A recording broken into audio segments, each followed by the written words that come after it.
Hi, I'm Anne from Game Like a Mother. Today I'm going to show you how to play Sushi Roll. It's ages 8 and up, 2 to 5 players, and it takes 20 minutes. Let me show you how to play. The goal of the game is to get the most points after 3 rounds of play. Game setup. Every player is given a tray. You put all of the tokens off to the side right by everybody, and everyone is dealt out 3 of these reroll menu tokens, 2 of the chopstick swap tokens. Next, you take conveyor belts and have the same number as you have players. We have a 3-player game here. Make sure you have the one with the red border included. Mix them up, deal them out randomly. Whoever ends up with the one with the red border is going to get to go first.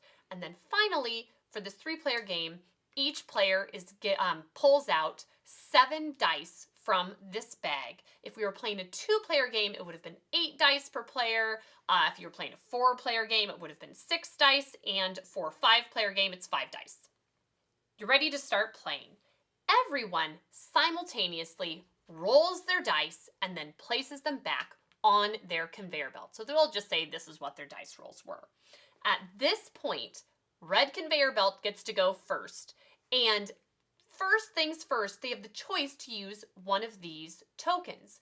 They can choose to use a menu token, and if you use it, you discard it over here right away, and then you can re-roll some or all of your dice. So they could choose like 4, re-roll those, and then proceed from there.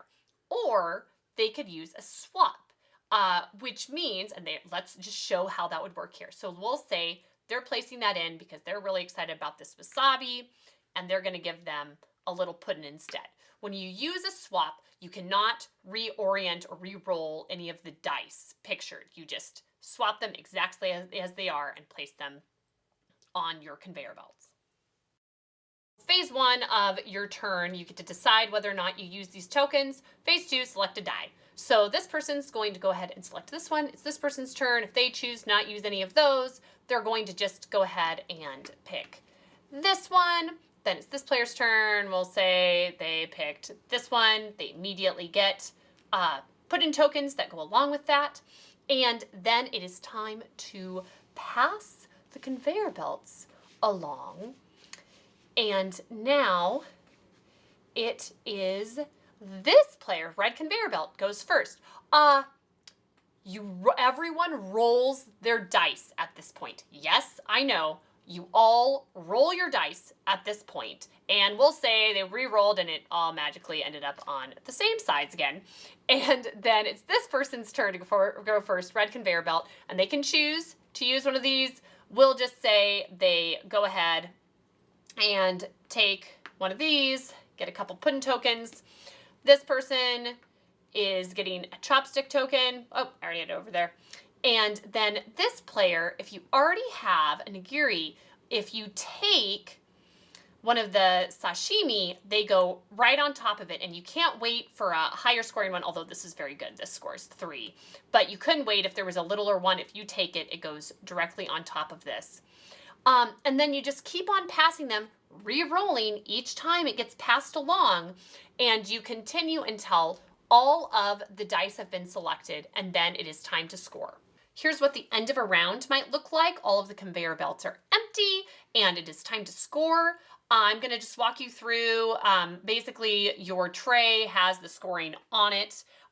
So first you compare your maki rolls. Whoever has the most gets 6 points. That would be this player. Second most gets 3 points. If there is a tie, like if these 2 players had both had 3, they both would have gotten 6 points. And then this player would have gotten 3 points for second place. So you're awarded full points for any ties. Next up, you look at the nigiri. This is not the sashimi, this is the nigiri.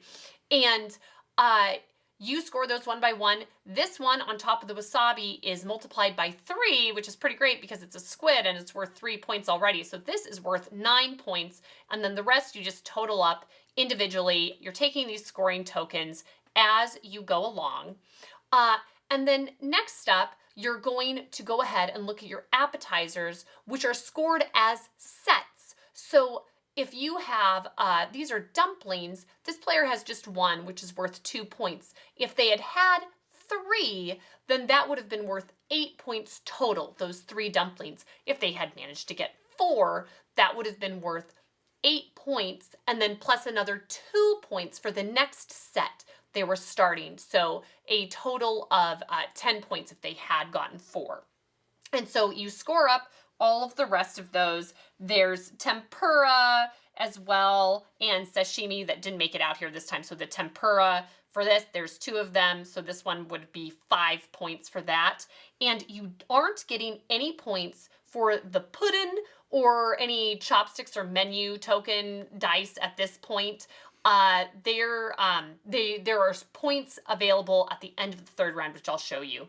So at this point, you have all your tokens by you for your score, and then you put all of your dice back in here, shake it up, and then each player takes out 7 new dice they place on their tray, on their conveyor belt for the next round. Here is what the score might look like after the end of the 3rd round. And at this point, it is the time, like in regular Sushi Go, to total up the pudding tokens.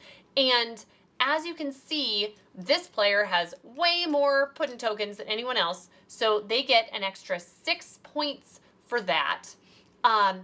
These players tied for the fewest pudding tokens, so they would both lose 6 points. Yes, it is the full value. Even if it's a tie, they don't split up the points. Both of them would lose 6 points. If this was a 2-player game, you only can gain points for having the most pudding tokens. You never lose points in a 2-player game. It's just 6 points is awarded, none are taken away for whoever has the fewest.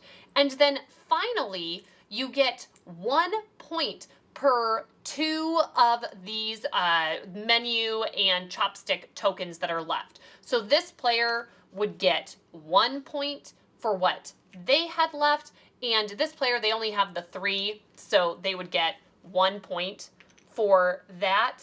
And it looks like this player narrowly stuck out the victory with 37 points. So that's how to play Sushi Roll. If you like Sushi Go and you like dice games, then you will love this. So check it out. Thanks, and see you next time from Game Like a Mother.